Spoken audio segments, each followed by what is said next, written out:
Are you having a hard time figuring out what to get Dad for Father's Day? Shop now at sportshistorynetwork.com/row1 and save 15% off your order when you check out Row 1 Brand's Vintage Sports Pictorium Gallery.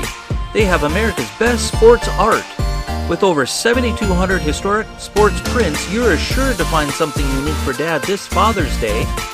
If he's an NFL buff, check out the 1963 vintage NFL helmet poster. Shop now at sportshistorynetwork.com/row1.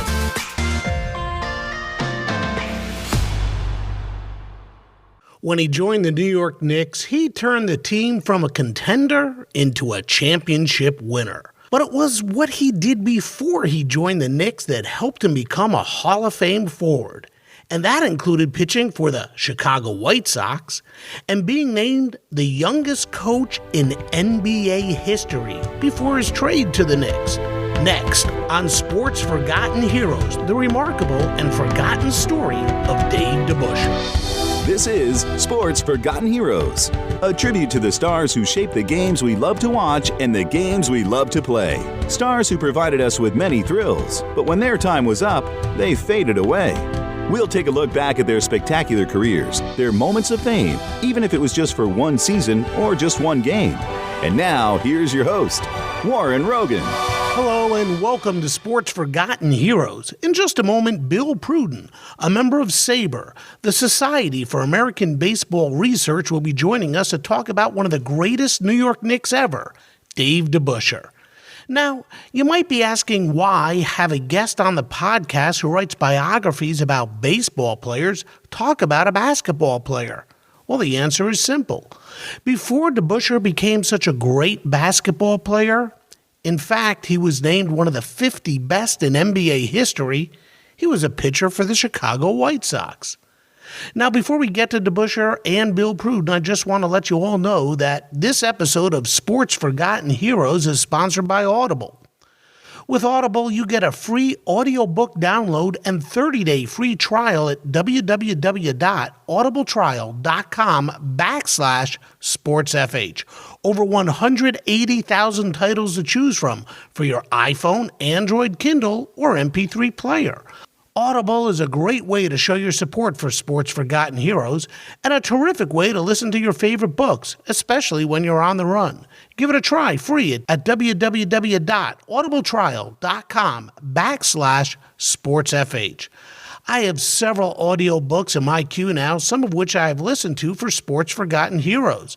Check out Audible. It's really a great service, and some of the talent to read the books is really, really good. And it's free for 30 days. I also invite you to visit the Sports Forgotten Heroes Patreon page at patreon.com/sportsfh. That's patreon.com/sportsfh. Every day there's a sports quiz, information on upcoming podcasts, historical notes about sports, the heroes we talk about, and there's a lot more coming too. It's also a great way to show your support for Sports Forgotten Heroes. Again, that's patreon.com/sportsfh.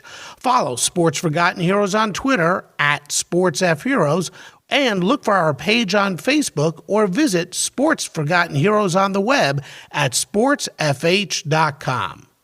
So how good a pitcher was Dave DeBusschere? Well, the White Sox thought he was so good that they let future two-time Cy Young Award winner Denny McLain go in favor of keeping him. And Dave didn't disappoint, at least on the minor league level, where he put up some hefty numbers going 43-25 over 4 seasons with a 3.43 ERA and 28 complete games. With the big club, however, DeBusschere appeared in just 36 games over 2 seasons, starting 10 of them, and he went 3-4 with a 2.90 ERA. But the White Sox didn't keep him on the big club, and the Pistons liked him so much that after just 2 seasons with the team, and at the incredibly young age of 24, Detroit named him player coach.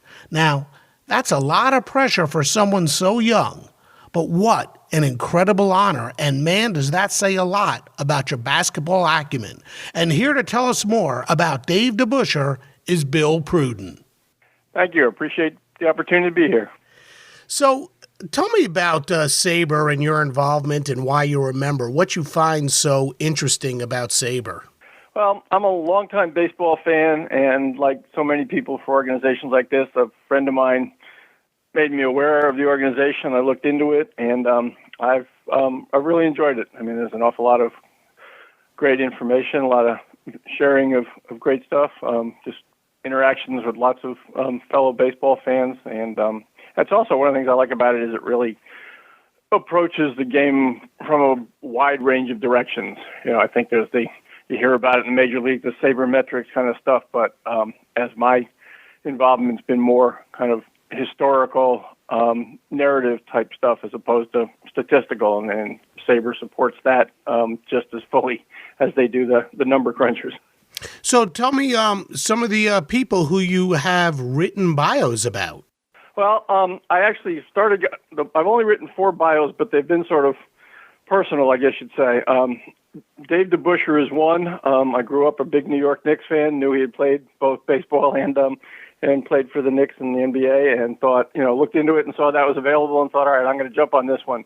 The other one in the first sets that I did was actually based off of one of my great baseball memories. The second major league game I ever went to was the game that Roger Maris hit his 61st home run in.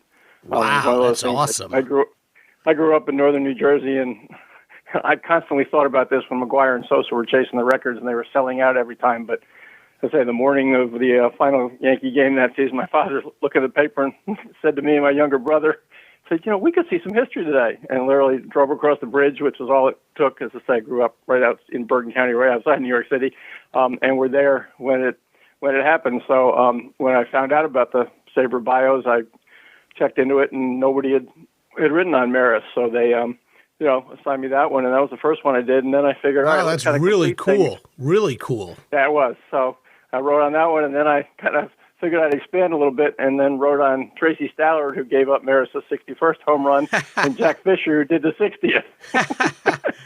So, and then I've actually written one article for the games. They're doing the history of the game reports, and I did that game was available. So I wrote on the game that Maris hit the home run in. Well, you certainly have my little niche. Yeah, you certainly have a unique perspective on it for sure. Hey, let's start here. First, tell me about your love for Dave DeBusschere and what listeners of Sports Forgotten Heroes might not understand is the love. And that's not a word to use loosely. That New York fans had a love for the Knicks of the 1970s and Dave DeBusschere, a real love. Tell me about that. Oh, they really did. It was, I think part of it was a city and a team that had been starved for basketball excellence for so long. And I also think that while each of the members of that team had their own kind of fan base, I mean, it was an extraordinary team. Willis Reed at center, Walt Frazier and Dick Barnett on the first championship team at guards, DeBusschere and Bill Bradley at the forwards, and a bench that included Cazzie Russell, Mike Reardon, Dave Stallworth, and then the second championship 3 years later that substituted Earl Monroe for Dick Barnett, who'd retired, and they added Jerry Lucas for additional depth. So, I mean, each of them, it's a lot of Hall of Fame members, but there was a personality to it. I think Bradley had an image, obviously, that was very distinctive. Reed was just a warrior, and his 7th game appearance the year they won the first championship was, one of the NBA's arguably all-time great moments. And DeBusschere was right in the middle, and I think, by most basketball experts would say that he was kind of the missing piece. The trade that brought him to the Knicks brought just a beyond quality player, but also freed Reed up to move back to center from the forward he was playing. It was the final piece in a puzzle, and just added another dimension. I mean, it was I think you'd be hard pressed to find a basketball team that had a higher basketball IQ, in terms of that group. And again, DeBusschere, people tend to forget it, but he was not only an all-star but he was also a former coach, Right, and we're going to get to that. He was a player coach for the Pistons. Yeah, we're gonna get to that in a moment. What kind of player was he, though, and just how good was he? DeBusschere was just reflective of his, sort of a cliche, reflective of his upbringing. He was a real, Detroit native, and was a real blue-collar guy. He was a good scorer. I mean, his career average, I think, was 16 points a game in a day when that was more than it is today, kind of thing. But rebounding and the tough defensive assignments were the real core of what he did and the toughness that he brought to that team. And his basketball knowledge, instincts, and all were just another in a piece of a very high. Your piece on Dave really covered a lot, and I guess everyone knew that Dave was really something special all the way back in high school in Detroit, as you had talked about. He's from Detroit. He led his high school basketball team to championships, and he did the same with his high school baseball team as well. And then he did it again in college at the University of Detroit, where he led the Titans to NCAA and NIT appearances. He also led them to NCAA appearances on the diamond as well. Now, while some listeners might be familiar with just how good a basketball player he was, not many might realize just how good a pitcher he was. Tell me about Dave as a baseball player. Yeah, I mean, he had a solid record, but as we know in baseball, perhaps more than others, sometimes it takes time, and I don't know that he ever really got that. But had a solid record. Had couple real good minor league years and got brought up near the end and did stuff, but the basketball infringed on a little bit. He had it written into his contract that he could do it, so there were times he'd get the spring training late if the basketball went long, and so baseball never really got the full attention that it was probably necessary to fulfill it. But I know, to my mind, and again, it's one of those kind of things that sports trivia experts absolutely love, but arguably the best indicator of at least the potential that baseball people saw with Dave was the fact that at one point the White Sox had to make a decision based on the rules at the time in terms of who could be sent down and, how many those kind of things. But they had to make a decision between two of their roster pitchers to keep and, who they kept and who they were going to let go. And the guy they let go was Denny McLain. Incredible. And I think that says a lot. Obviously you don't know how it would have worked out, but they saw in DeBusschere enough to make that decision. Well, obviously back then, baseball had much deeper pockets than the NBA did. And when he graduated from college, he had a really difficult choice ahead of him. Does he sign with the White Sox, who drafted him and offered him a hefty $75,000 signing bonus, or does he sign with the Pistons, who claimed him as a territorial pick for $15,000? So, as you said, he did both, but the White Sox had to have seen a ton of potential in him to offer him such a signing bonus, did they not? Right, yeah.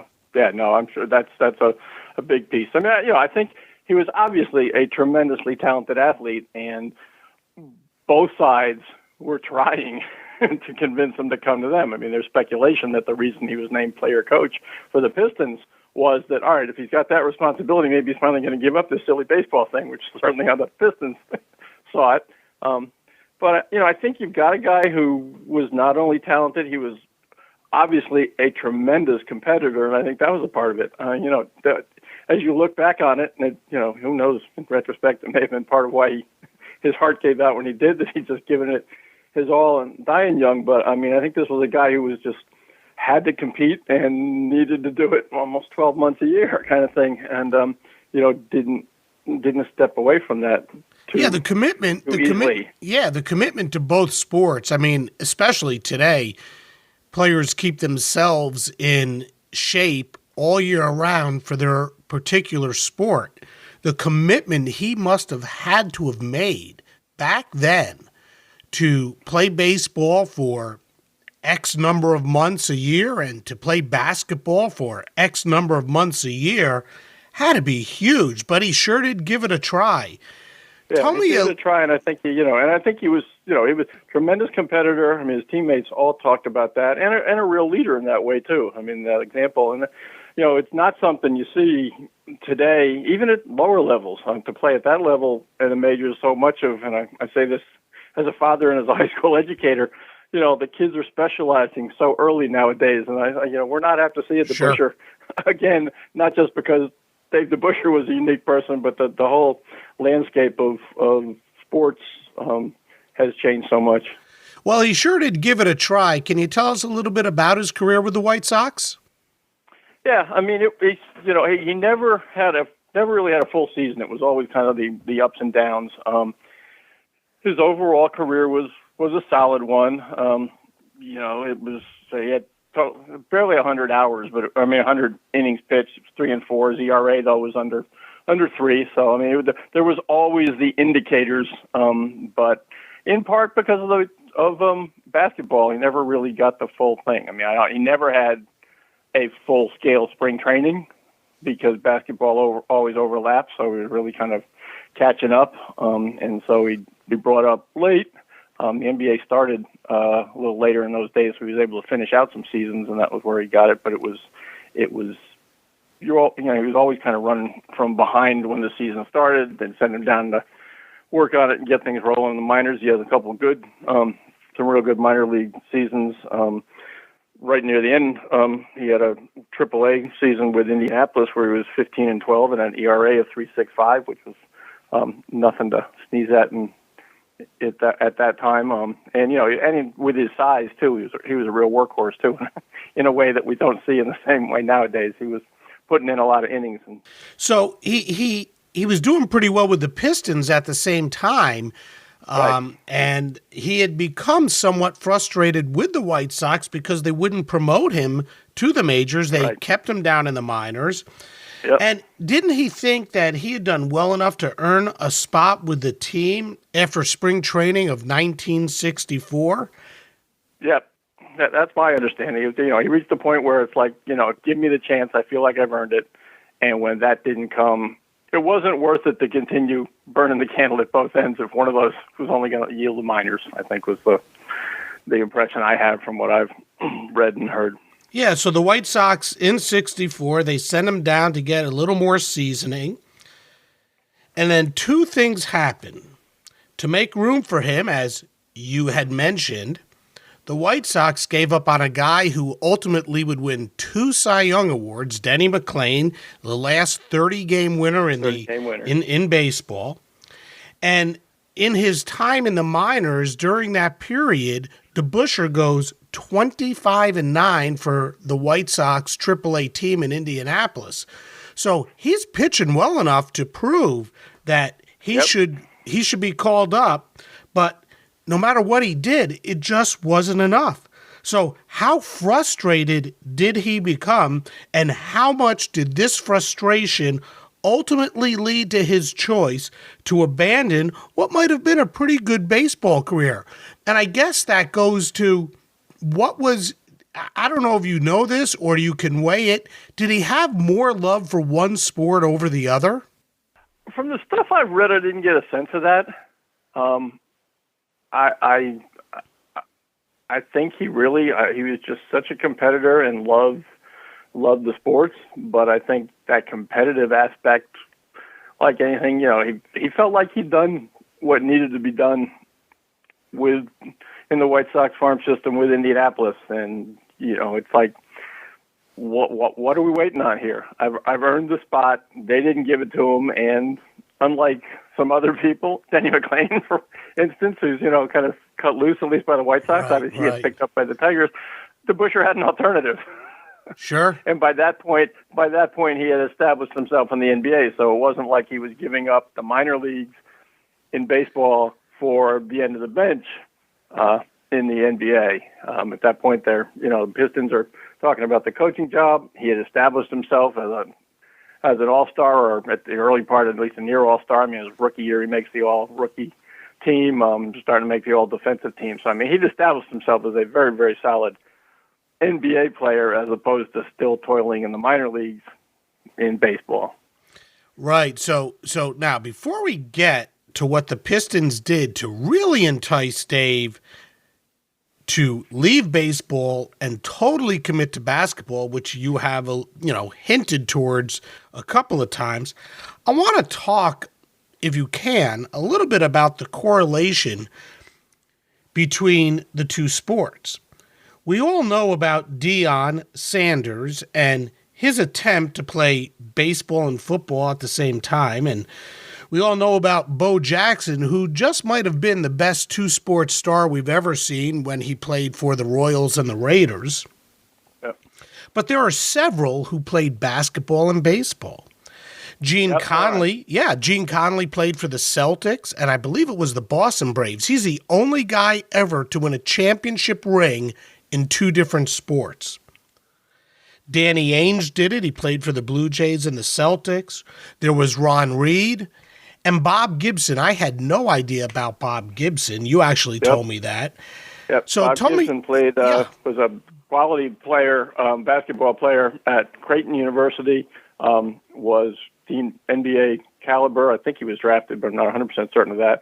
But he actually, to pick up some extra money, played with the Harlem Globetrotters. Wow. Which I've always found very funny because, any baseball fan has the image of the grimacing, just beyond intense Gibson on the mound, and the idea of him playing with the Globetrotters. And I read one place that he ruined with Meadowlark Lemon, which adds a whole other dimension of hard to believe. Very cool. Yeah, that's a tough one to imagine. This guy he was not afraid to knock you down, and then he goes out and he has fun on a basketball court with the Harlem Globetrotters. You talk about a conflict. Wow. Another one who played both sports was Chuck Connors, who later made a career in acting, but stayed involved with baseball enough, according to one thing I've read fairly recently, that he apparently was the go-between between the Dodgers and Koufax and Drysdale the year of the great holdout. But how difficult, sort of a rhetorical question, but I'm going to ask it anyway. How difficult is it to play two sports at once? And I'm not sure, was it different back then as opposed to it is today? And why do you think is there a correlation between basketball and baseball? Or is it just that, one's sort of a summer sport and one's a winter sport? I would think it's more the summer than winter. I mean, and I say that as much as anything from just watching kids play in terms of the sequence. They're playing off. I mean, it's not the norm anymore because kids do specialize so early. But for a long time, you had, your good high school athletes were football, basketball, and baseball, and a real good baseball player. It was kind of extending through into the summer. But I think that's a piece of it. Football is obviously more of a physical grind. But I think another piece that we sometimes tend to forget is that for an athlete like that, an athlete in DeBusschere's era, Gene Conley, any of those guys we've talked about, Danny Ainge is just a little bit before it, those were baseball players who were working in the off season. So basketball provided that work, and it was also a way to stay in shape, as opposed to the guy who was doing PR. We hear it the old days, the guy who would, work for a local car dealer or something because they weren't making, that much money. I mean, we all celebrated the recent World Series a couple generations ago. That win was as much about the World Series share for a player as it was about any rings and publicity and the rest of it. Yeah, that's an interesting point. Tell that old story. The Yankees used to talk about it, saying, in the days of their dominance, any newcomer near the end of the year that got warned by the veterans, don't screw up my playoff share kind of thing. Sure. Yeah, that's interesting. I never thought about that back then you would work during the off season, and if you're going to work during the off season, why not do it playing a sport as opposed to selling a car or insurance or chopping down trees, whatever it is. Interesting. Right. So the Pistons wanted Dave to commit to basketball and give up baseball. At first, he wouldn't do it, but then Detroit did something incredible. DeBusschere at the young age of 24, was named as the team's player coach. I mean, I can't even fathom being a player coach to begin with. And then you do it at the age of 24. Holy smokes. He's the youngest coach in the history of the NBA. It was quite a gamble, and it's a gamble that paid off for the Pistons. And even though Dave didn't meet with a lot of success as a coach, it still helped him become a Hall of Fame forward. Tell me about the move, how unusual it was, and how it was the one move that convinced Dave DeBusschere to end his baseball career. Yeah, well, as you say, it's a tremendously unusual move on many levels. The player-coach aspect is beyond unusual, especially for basketball that moves so fast and has so many elements that come from the bench. His age was just unfathomable in terms of having that responsibility. And, we'll occasionally get a young coach in another sport who has a couple veterans who are older than he is. Occasionally it happens in the NFL. Occasionally it happens in Major League Baseball. But, to basically be not much older than the guys coming right out of college on an NBA team is hard to fathom. And just, again, when you're also arguably your team's best player, to try to balance that, it's one thing if you're in more of a supportive role and you're kind of doing the others. But they were nowhere without his play on the court, which made it that much more of a challenge. How did the other players react to that? The other players on the team, particularly the older players on the team, how did they react to the fact that this 24-year-old kid, who, as you just said, was probably the best player on the team, was named the player coach? How did that go over? From everything I've read, I don't think there was the kind of resentment that there could have been, in part because of the kind of guy and the kind of player that DeBusschere was. He was such a leader by example. He was such a workhorse that there wasn't any resentment and that kind of thing. He to the degree you can say he'd earned it, he had, although I think it was realistically both a combination perhaps of a publicity stunt in terms of the attention from the owner or the incentive to, come on, I'm giving you all this responsibility, surely this is going to be your only sport, type of thing. But I think the nature of how he interacted with his teammates at all levels made it something that could work in a way that it wouldn't in lots of situations where, even today you get, players who don't fit in with the rest of their team because they are such a prima donna. And, nobody ever accused DeBusschere of that kind of thing. His, his loyalty to his teammates. And I say he was the embodiment of leadership by example, as well as substantive leadership. He was not above, at any point telling a teammate that they needed to be, step it up kind of thing. But I think it was the day-to-day stuff among your teammates was the bigger aspect of things, especially stepping into that role. But it also affected his play on the court, did it not? I mean, here he had to dive in and look at the game a little bit different, and he had to take on these other responsibilities as the coach. How did that affect his game? Yeah, his numbers weren't as good. He was distracted, arguably, in the sense that, that you just can't do it. You can't play at that level and still be able to coach. An assistant coach is going to help you, notwithstanding. It's too much, especially, I think, I would argue in that game, arguably more than any other, just because of the major sports, just because of the speed. So it impacted things, and I think it pulled at him. He loved to play. He was a competitor. And certainly coaches get that kind of thing, but he was way too young to envision himself kind of sitting on the bench, even to watch the rest of his team do it, to analyze things. He was a player. I also read where it was actually very difficult for him to make trades because there was only one player on the team that the other GMs actually found marketable. And it happened to be him. Tell me about that. Yeah. That's got to be that's pretty funny.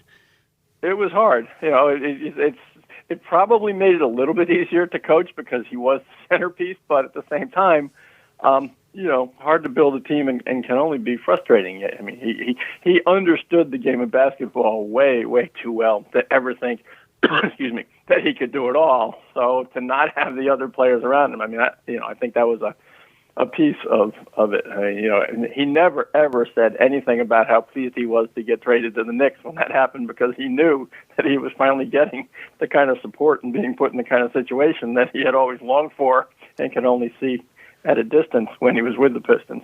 Right. So how did the trade to the Knicks come about? The Knicks were struggling.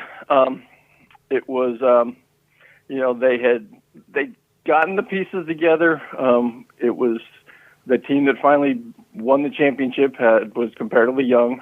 They drafted Willis Reed a couple of years before, drafted Bradley and Frazier. Bradley had to serve, first after the original draft, again as a territorial, because of the way the NBA worked in those days. He did his time in England as a Rhodes Scholar, and then in the interim they continued to be bad and got Walt Frazier, who was really kind of a little bit under the radar because he played for a small name school at Southern Illinois. But so they were starting to put the pieces together, but they weren't quite fitting. And Reed had been a center at one point, and then Bellamy had come in and took over, and Reed was playing forward where he wasn't comfortable. And the Pistons were flailing, and the Knicks inquired into that, and they were willing to trade Bellamy, who at that point, had been an all-star. I mean, at that point in time, he was usually considered among the top centers in the league, not the same level, obviously, as Russell and Chamberlain and all, but kind of in a second tier behind them, and Nate Thurman and some of those other guys. But they were willing to get rid of him, allowed Reed to come back to center, and really provided it also that the other piece of the trade was Howard Komives, who was the starting guard, but it kind of freed up. It put the ball in the hands of Frazier as the point guard, and move Reed back to center, and it was just that was a five. The DeBusschere and Bradley up front, Reed in the middle, and Frazier and Dick Barnett, who was another savvy player, often underestimated, who they'd gotten a couple years before. He played out in the when actually Gail Goodrich had kind of replaced him with the Lakers. He played next to Jerry West for a while, but so it was a real combination of sharp guys who really knew basketball, and then they also made a coaching change at the same time as when Red Holtzman came in and replaced Dick McGuire. And I'm sure Holtzman knew what he was doing when he wanted DeBusschere. He knew that was the guy to. Yeah, DeBusschere was very much his kind of guy, very much an open man kind of thing in terms of looking for the offense, and just a really tough. I mean, everybody said that Holtzman was a defensive coach and he left the offense to the players. So all he kept telling them was, find the open man. But DeBusschere fit that perfectly. It wasn't, he played defense all day long. You give him the open shot, he'd hit it, but he'd also spend as much time finding those other guys open. I mean, they were. So what's the Knicks in those days? It was basketball as I'll admit to being old-fashioned. I think it should be played. I mean, it was a real team game. I sometimes, in my more cynical moments, see the modern NBA as 5 one-on-one games spread around kind of thing. But there was a tremendous amount of it was a different game, and some of it's the physicality. I mean, it was a different ball game, but it was fun basketball to watch. So he was really the missing piece, and the interesting thing about it to me is that he is the guy who actually turned the New York Knicks from a contender into a championship team. It was really DeBusschere because, as you said, the other players, particularly Willis Reed, was able to move back to center. And yet, when you think of the Knicks back then, and when you think of the Knicks from back then, people will automatically think of Willis Reed, Walt Frazier, and Bill Bradley. Why not Dave DeBusschere? Why not Dave DeBusschere? It's an interesting question, but I think it says a lot about DeBusschere. Reed had a great career, and obviously, as I say, that seventh game coming in out of the tunnel was epic and arguably the greatest single memory in Knick history, in large part because of what happened to him, and then hitting the jumper to start the game too when he could barely get off the floor for the tap. It was huge, but I think Bradley obviously had all the fanfare before he even got to the Knicks. And Frazier had a style that New York loved, and went to town Clyde. with. And DeBusschere, right, Clyde. But I think, but DeBusschere was the below the radar type but it didn't happen without him. And he didn't care. I mean, it's really interesting to see that. He reveled in, and part of it was probably after his years with the Pistons. And even his earlier career. You cited earlier all of those various championships going back to high school that he had led. And he was always the star, always a modest, understated star. But I think everything I've seen and the impression I have and the sense of camaraderie that I have always gotten a sense of at the time when you read it and the stuff that's come out ever since, of that Knick team, I think Dave DeBusschere loved being a part of a team that was that good, because he had so seldom had that team aspect of things. And he certainly hadn't had it in Detroit. Sure. Was it DeBusschere who played center for the Knicks when Reed went to the bench in Game 7? Yeah. When they went to that status, and he basically was covering Chamberlain as well as anybody could, and they kept rotating in. Dave Stallworth did a bunch, but he and Bradley were a little more on the wings. They played. They did what kind of almost a zone defense of a sort, and they moved to a zone offense similarly too, to try to keep on the wings away from Chamberlain in the middle. But Buscher was the one who was knocking bodies with Wilt, and that was no easy task. No, not at all. Something Reed could do better than any. Right.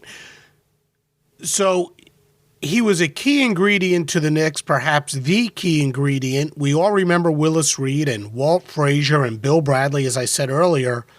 But basketball purists, the guys who know the game, the guys who cover the game, knew about DeBusschere, knew how key he was, knew how great he was, and ultimately he ended up in the Hall of Fame. How great an honor for him. Yeah, and he was on that, the couple of years ago, or actually, no, it's more than a couple now, but when the NBA did its big 50th anniversary celebration and picked its 50 top all-time players, he was in that group too. And I think that also was a very fitting recognition of the kind of game he played and the contributions he made too. Why did he only play 12 years? Best I can tell, he wore out. I mean, we think of it as 12 years, but it was an intense 12, given the other stuff. But if you add those baseball seasons on top of it, it starts to push a considerably higher number of intense professional athletic seasons. Mm-hmm. And I think the impression I've had was that he was feeling it.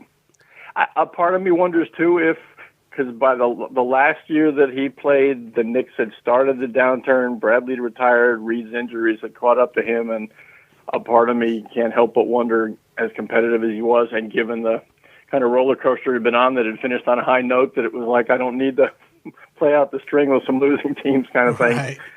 I don't get any sense that anybody wanted to push him out. They knew the value was still there. I mean, his final season was statistically one of his best. I think it was his second highest, scoring seasons, and he was still right up there, double figures, rebounds kind of thing, which is always a hallmark. So it was just, I think he'd had enough. He had 3 kids of an age where fathers, if they can, would like to be around him.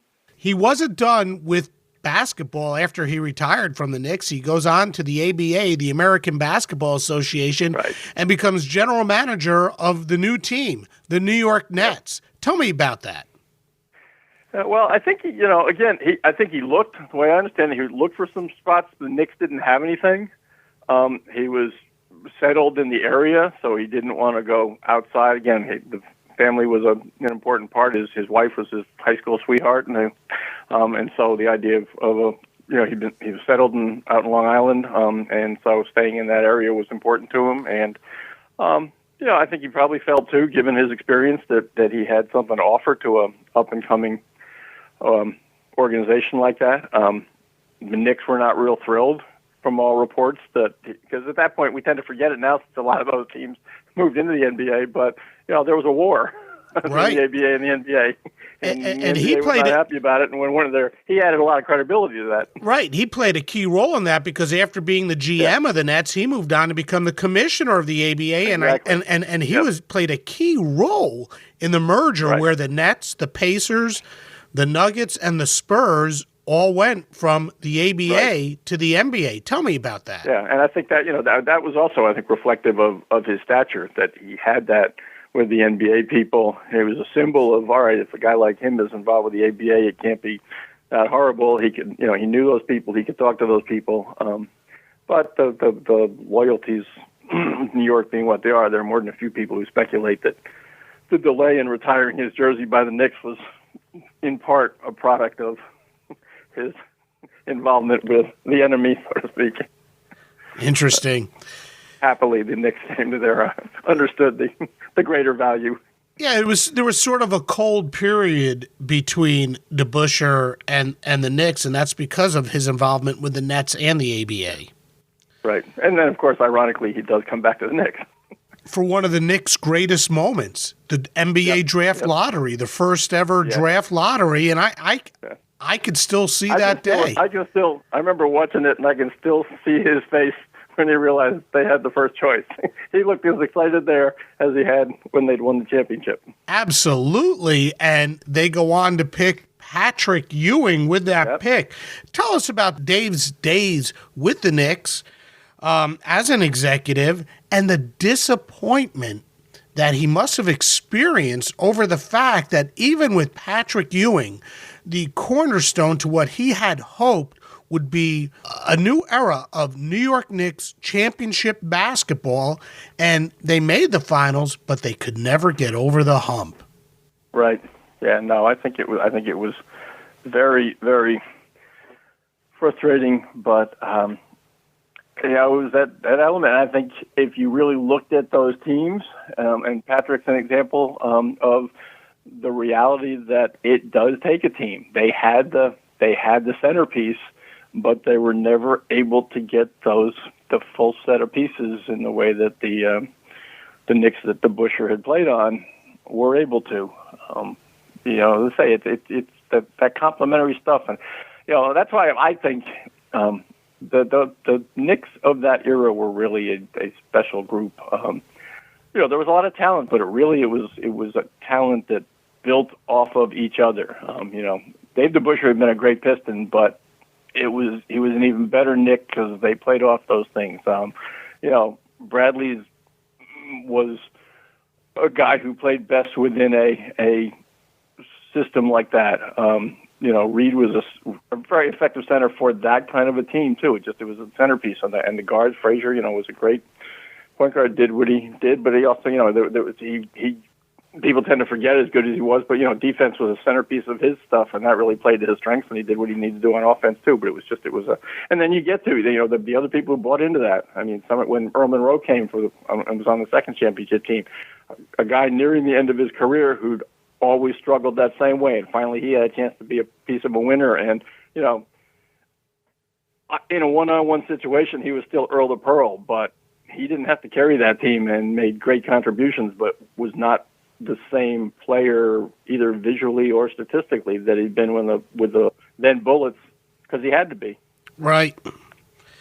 I can't help but get this overwhelming feeling that Dave's final days with the Knicks and his final days in basketball were somewhat sad, and he just sort of like disappeared and he went away. What were those final days like? And then ultimately he's out jogging and passes away. Tell me about those final days with the Knicks and what happened and how he passed. Yeah, I think, the way I'm understanding it, it was one of the realities of the business side of the pros. He'd gotten the Ewing pick, had worked to put people around him, but when it didn't come to fruition, it was notwithstanding his history with the team, there was the proverbial, what have you done for me lately?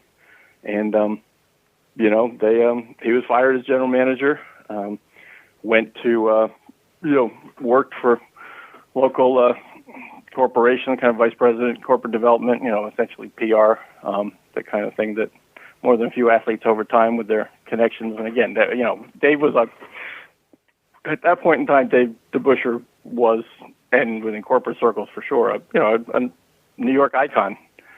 You had the generation of those corporate leaders who remembered those Knick teams and hoped he could, serve in that capacity. He was loved by New York, and he was definitely loved by his teammates. In fact, his former teammate and former senator of New Jersey gave the eulogy at Dave's funeral, Bill Bradley, right. And he said this. Yeah. And a funeral that Bradley organized because he, as soon as he heard about it, he went to Buscher's wife, and she said, no, Dave didn't want anything. And Bradley was like, no, Dave deserves something, and we're going to do it. Wow. He put it together according to Harvey Aronton's book, and which rings true, given that they were longtime roommates, and it rings true on a number of levels, because that sounds like DeBusschere too, in terms of it doesn't matter kind of thing. But as I say, I think it was reflective of Bradley's feeling, and the whole, everybody was there. And when Bradley gave the eulogy, and it was very much of a moment that symbolized that team in that era. And what he said, one of the things that Bradley said was, I think the fans loved Dave because they sensed what his teammates already knew. He was the real thing. No pretense. He hated phonies. No guile. He told you exactly how he felt. No greediness. I never heard him talk about points, no excuses. He always took responsibility for his mistakes. That says a lot about what kind of person Dave DeBusschere was. What should we remember about Dave DeBusschere? And again, I ask, why do you think, particularly outside of New York, he doesn't get the notoriety he should? Well, I think it was, in many respects, all of those kinds of things. I think we tend now to focus on the glitz and the numbers, and, in the end, what Dave DeBusschere was, both in terms of his dealings with people and on the basketball court, was he was a winner in the best of that way. And it was, not accumulating rings, but I think equally important, he made everybody better. It was certainly true on those Knick teams as far as his teammates went, but I think Bradley's comment says it made them better as people too. Reminding them that it's not about the point, it's about what we are all doing as a joint venture. And I don't think that's any small thing, but something that is oftentimes lost. Wow, that's awesome. Hey, Bill, I want to thank you so much for joining me on Sports Forgotten Heroes, and I hope you'd consider coming back again sometime. I would love to. I really enjoyed this, and this was a topic that really means a lot to me, but I really enjoyed the opportunity. Awesome. Thanks so much. Thank you. The reason I chose to do a podcast about Dave DeBusschere is this. In New York, he's basically a legend.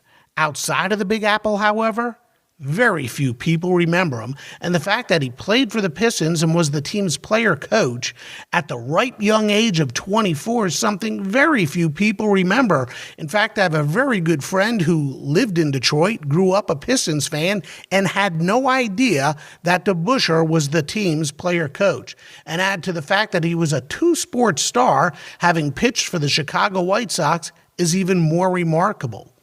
As we talked about earlier, the White Sox never really gave DeBusschere an opportunity to shine at the major league level. He only played parts of 2 seasons with the team, and, obviously, we'll never know how good he could have been. On the hardwood, however, it's a completely different story. DeBusschere was named one of the NBA's 50 greatest players. He was elected into the Pro Basketball Hall of Fame in 1983. He played 7 seasons with Detroit and 6 with New York. For his career, he averaged 16.1 points per game and 11 rebounds per game. He played in 8 NBA All-Star games, and he won an NBA championship with the Knicks. Later, he became the commissioner of the ABA and helped engineer the merger where the New York Nets, Indiana Pacers, Denver Nuggets, and San Antonio Spurs all joined the NBA. As the Pistons player coach, DeBusschere didn't fare too well, going 79 and 143 in his 3 years. But at the age of 24, what should you expect? He was playing and coaching. Just remarkable. He's the only player in the history of the game to be named player coach and then traded. Again, a remarkable, remarkable career. Next time on Sports Forgotten Heroes, we're going to stay in New York and at Madison Square Garden to talk about one of the key members to one of the greatest periods in the history of the New York Rangers, the early 1970s, Vic Hadfield. Thanks again to today's guest, Bill Pruden, and we'll see you next time on Sports Forgotten Heroes. We here at the Sports History Network proudly partner with 26 podcasts, all revolving around the history of sports. But did you know that many of our hosts were sports history authors way before they started their shows? It's true.